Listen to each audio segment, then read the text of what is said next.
और बात करेंगे राहुल गांधी की। पन्नू के बाद पाकिस्तान ने भी समर्थन कर दिया कांग्रेस और नेशनल कॉन्फ्रेंस का। पन्नू के बाद पाकिस्तान कैसे समर्थन में खड़ा हो गया है जम्मू कश्मीर में कांग्रेस और नेशनल कॉन्फ्रेंस की, और कैसे राहुल गांधी की मुश्किलें और कांग्रेस पार्टी की मुश्किलें पन्नू के बाद पाकिस्तान ने बढ़ा दी है। अब बात करेंगे इसकी।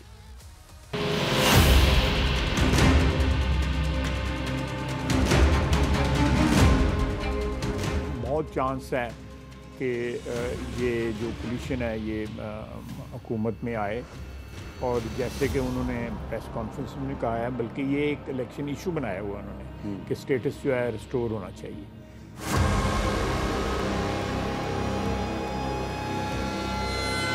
कांग्रेस नेशनल कॉन्फ्रेंस यहां पर पाकिस्तान का एजेंडा लागू करना चाहते हैं।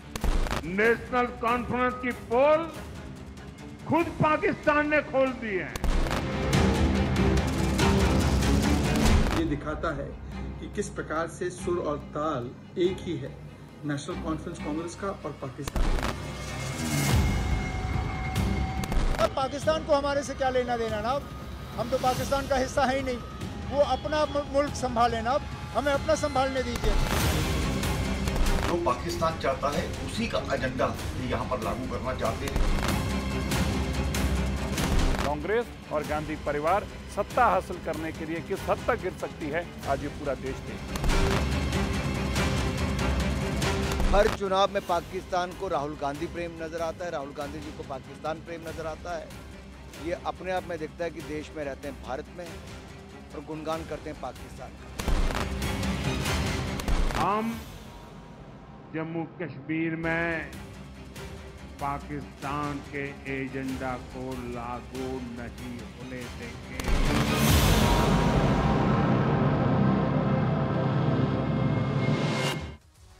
देखिए, अभी तक जम्मू कश्मीर में चुनाव लड़ रहे राजनीतिक दल अपने विचार, एजेंडा, मैनिफेस्टो का प्रचार कर रहे थे, लेकिन जम्मू कश्मीर चुनाव में अब पाकिस्तान की एंट्री हो गई है। पाकिस्तान कूद पड़ा भारत के चुनाव में, जम्मू कश्मीर के चुनाव में पाकिस्तान कूद पड़ा है।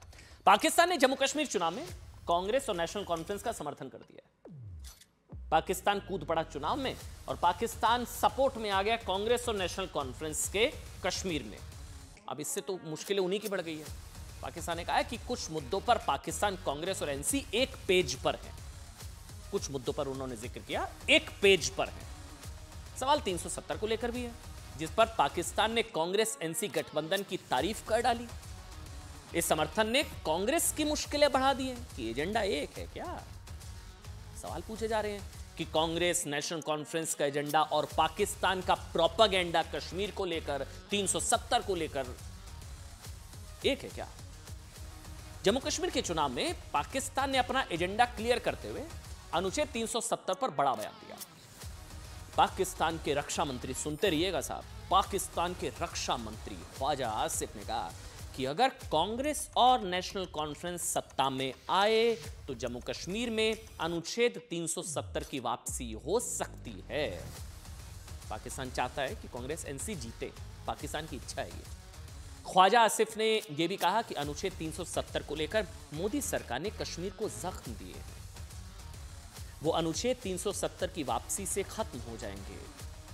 उनके कहने का मतलब यह कि मोदी के जख्म जो हैं वो कांग्रेस एनसी ही हटा सकते हैं। मतलब पाकिस्तान की इच्छा है कि कांग्रेस एनसी जीत जाए कश्मीर में चुनाव। अब इच्छा पूरी होगी नहीं होगी, हिंदुस्तान के लोग करेंगे नहीं करेंगे, वो तो कश्मीर के लोग तय करेंगे। बहरहाल, पाकिस्तान के रक्षा मंत्री ख्वाजा आसिफ ने यह बयान पाकिस्तान के एक न्यूज चैनल पर दिया। अच्छा, क्लिप है, चला रहे हम, सुनाएंगे अब आपको। उनसे पूछा गया था कि नेहरू और शेख अब्दुल्ला ने तय किया था कि कश्मीर में अनुच्छेद 370 और 35A रहेगा। अब नेशनल कॉन्फ्रेंस और कांग्रेस चुनाव में कह रही है कि अगर वो जीते तो 370 और 35A बहाल कर देंगे। तो एंकर ने सवाल पूछा कि बताइए ख्वाजा आसिफ जी, पाकिस्तान के रक्षा मंत्री जी, बताइए आपको क्या लगता है कि ये पॉसिबल है, कांग्रेस एनसी 370 बहाली। इस सवाल के जवाब में ख्वाजा आसिफ ने कहा कि ये पॉसिबल है। अगर गठबंधन सरकार आ जाए कश्मीर में तो ये हो जाएगा, ये पॉसिबल है। स्टेटस रिस्टोर हो सकता है और होना भी चाहिए।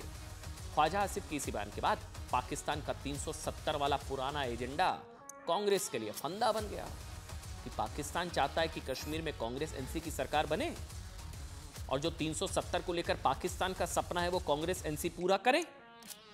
जो एजेंडा है वो एनसी कांग्रेस पूरा करें। आरोप लग रहे हैं कि अनुच्छेद 370 के लिए पाकिस्तान और कांग्रेस के इरादे भी एक है, एजेंडा भी। पहले आपको अनुच्छेद 370 पर एक बार वो बयान ही सुना देते हैं ना, ख्वाजा आसिफ, क्या बयान है, क्या सवाल था, पूरा आपको सुनाते हैं। बहुत चांस है कि ये जो कोलिशन है ये हुकूमत में आए, और जैसे कि उन्होंने प्रेस कॉन्फ्रेंस में कहा है, बल्कि ये एक इलेक्शन इशू बनाया हुआ उन्होंने कि स्टेटस जो है रिस्टोर होना चाहिए। तो स्टेटस अगर रिस्टोर हुआ तो काफ़ी हद तक जो एक हमारा भी बड़ा एहतजाज रहा है पिछले 4-5 साल में, गो के उन्होंने यही कहा था कि जुम्मे के दिन धूप में खड़े हो जाओ, और सरीना के बाद एक मीटर लगा दिया था, इसके अलावा कुछ भी नहीं किया था इमरान खान ने। तो लेकिन अगर रिस्टोर हो जाता है स्टेटस जो है, तो मैं समझता हूँ कि एक जो ग्रीवेंस है कश्मीरियों को, मकबूजा कश्मीर के जो रहने वाले जो हैं, वो किसी हद तक एक जो उनको एक इंजरी है, एक ज़ख्म जो आया हुआ है उनका मोदी की तरफ से, उसमें कुछ ना कुछ मुंदमिल ज़रूर होगा। मोदी ने जख्म दिया है ना, मोदी ने जख्म दिया। आज कश्मीर में बम्पर वोटिंग हो रही है, दनादन पत्थर नहीं चल रहे वहाँ, दनादन वोट पड़ रहे हैं। इनके पेट में दर्द हो रहा है क्योंकि कश्मीर खुली हवा में सांस ले रहा है, पत्थरबाजी बंद हो चुकी है, आतंकवाद की कमर टूट चुकी है, पाकिस्तान परेशान है, कश्मीर खुश, पाकिस्तान ना खुश। जम्मू कश्मीर के चुनाव में पाकिस्तान की एंट्री और अनुच्छेद 370 को लेकर पाकिस्तान का एजेंडा सामने आने के बाद बीजेपी को मौका मिल गया। प्रधानमंत्री नरेंद्र मोदी मैदान में आए, कहा कि पाकिस्तान ने खुद आज कांग्रेस नेशनल कॉन्फ्रेंस की पोल खोल दी। प्रधानमंत्री ने कहा कि पाकिस्तान में कांग्रेस और नेशनल कॉन्फ्रेंस के अलायंस की बल्ले बल्ले हो रही है साहब। पाकिस्तान में कांग्रेस एनसी की बल्ले बल्ले, ये शब्द प्रधानमंत्री के हैं। उन्होंने कहा क्योंकि जम्मू कश्मीर को लेकर जो पाकिस्तान का एजेंडा है वही कांग्रेस का एजेंडा है। इसके बाद मोदी ने अनुच्छेद 370 और के मुद्दे पर चैलेंज करते हुए कहा कि वो जम्मू कश्मीर में पाकिस्तान का एजेंडा लागू नहीं होने देंगे और दुनिया की कोई ताकत जम्मू कश्मीर में 370 वापस नहीं ला सकती है। सुनिए प्रधानमंत्री को। ये आर्टिकल 370 और 35A को लेकर कांग्रेस और एनसी का एजेंडा वही है जो पाकिस्तान का एजेंडा है। ये वहां के मंत्री बोल रहे हैं। यानी कांग्रेस नेशनल कॉन्फ्रेंस की पोल खुद पाकिस्तान ने खोल दी है। यानी कांग्रेस नेशनल कॉन्फ्रेंस यहां पर पाकिस्तान का एजेंडा लागू करना चाहते हैं, लेकिन मोदी आज कांग्रेस नेशनल कॉन्फ्रेंस को डंके की चोट पर कह रहा है, हम जम्मू कश्मीर में पाकिस्तान के एजेंडा को लागू नहीं होने देंगे।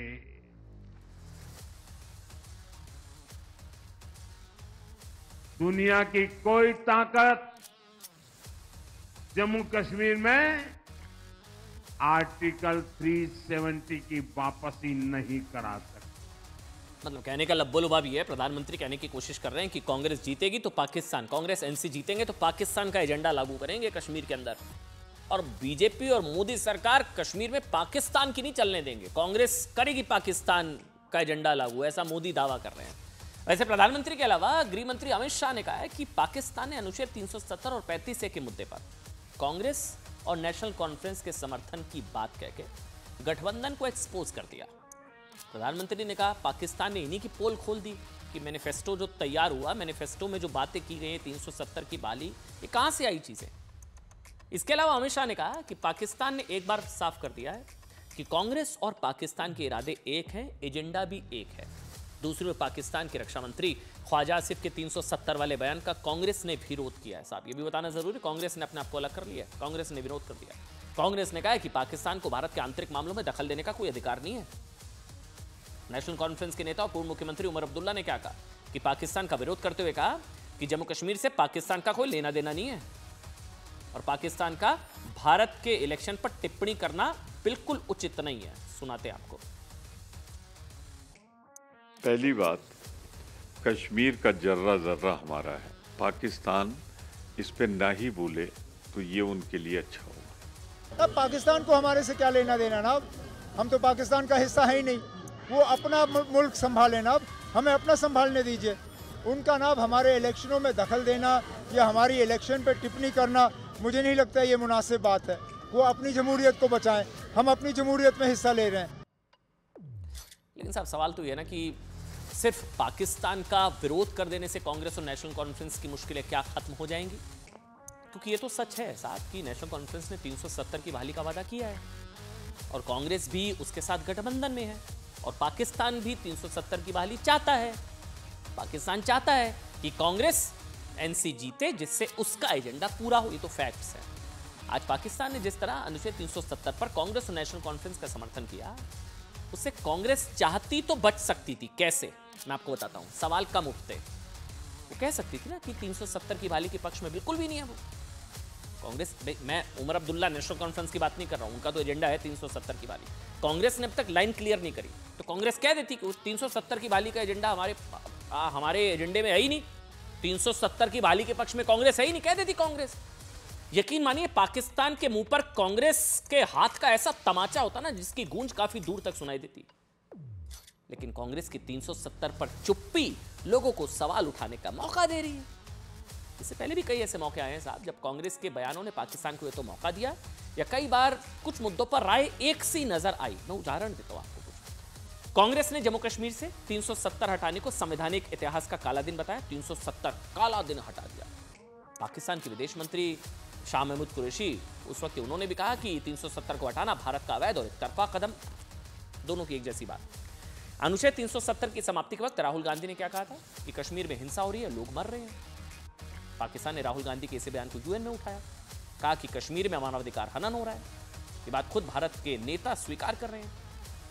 तीसरा, इसके अलावा कांग्रेस के नेता दिग्विजय सिंह, कई और नेताओं ने बालाकोट एयर स्ट्राइक को झूठा बताया था। पूछा था कहाँ कौन मारा बताइए, सिद्धू जी ने भी शायद पूछा था। पंछी, पेड़ गिरा दिए, पंछी मार दिए। कांग्रेस के कई नेताओं ने पाकिस्तान में ब्रेकिंग न्यूज़ के तौर पर उनको दिखाया गया कि देखिए कांग्रेस के नेताओं ने पीओके में सर्जिकल स्ट्राइक को सर्जिकल स्ट्राइक बताया, तो पाकिस्तान ने कहा कि पीओके में कोई सर्जिकल स्ट्राइक हुई नहीं है। कांग्रेस जो कह रही है वही पाकिस्तान, भारत झूठ बोल रहा है। दिग्विजय सिंह ने कहा था कि जितने हिंदू आतंकी पकड़े गए थे सब आरएसएस के थे, हिंदू आतंकवाद। पाकिस्तान भी हिंदू आतंकवाद की बात करता है। पाकिस्तान ने यूएनएससी से संघ को आतंकी संगठनों की सूची में डालने की मांग की है। कांग्रेस नेता सैफुद्दीन सोज याद है आपको, उन्होंने क्या कहा था, कश्मीरी आजादी चाहते हैं। पाकिस्तान क्या कहता है, कश्मीर की आजादी के लिए हम लड़ रहे हैं। ये जंग लड़ने वाले आतंकी नहीं, मुजाहिदीन हैं। तो ऐसा नहीं है, मतलब कभी कभी उस तरह के बयान दिए जाते हैं जो पाकिस्तान की मदद करने वाले साबित हो जाते हैं। हालांकि कांग्रेस ने इस बार अपने आप को इस बयान से पाकिस्तान को खरी खोटी सुनाकर अपने आप को अलग कर दिया। इसके अलावा कांग्रेस के नेता ये भी कह चुके कि कश्मीर में सेना नागरिकों को मारती है। कांग्रेस की इसी भाषा को आगे बढ़ाते हुए पाकिस्तान ने कहा कि भारतीय सेना नागरिकों की हत्या करती है। यानी कि कोई नई बात नहीं है कि पाकिस्तान भारत के खिलाफ कांग्रेस के बयानों का फायदा उठाता रहा है। पहले पन्नू, अब पाकिस्तान। सवाल है कि कांग्रेस के नेता ऐसी बातें कहते क्यों हैं जिसका फायदा देश के दुश्मन उठा लें। ध्यान कीजिए, कुछ दिन पहले आतंकी पन्नू ने भी राहुल गांधी के सिखों पर बयान का फायदा उठाते हुए कहा था ना कि राहुल जी का बयान साहसी है, बोल्ड है, शानदार बयान है। और यह भी उन्होंने कहा कि राहुल के बयान से साफ हो चुका है कि खालिस्तान की मांग जो है जायज है। तो इस तरह के बयान देने ही क्यों? और अब पाकिस्तान को कहने का मौका मिल गया कि कांग्रेस और नेशनल कॉन्फ्रेंस सत्ता में आ जाएं तो जम्मू कश्मीर में उनके सपने पूरे हो जाएंगे, पाकिस्तान के सपने, पाकिस्तान का एजेंडा पूरा हो जाएगा, 370 की बहाली हो सकती है। सवाल है कि कांग्रेस ऐसा मौका देती क्यों है जिससे देश के दुश्मनों को कांग्रेस की आवाज में अपनी आवाज सुनाई दे। आगे बढ़ेंगे और बात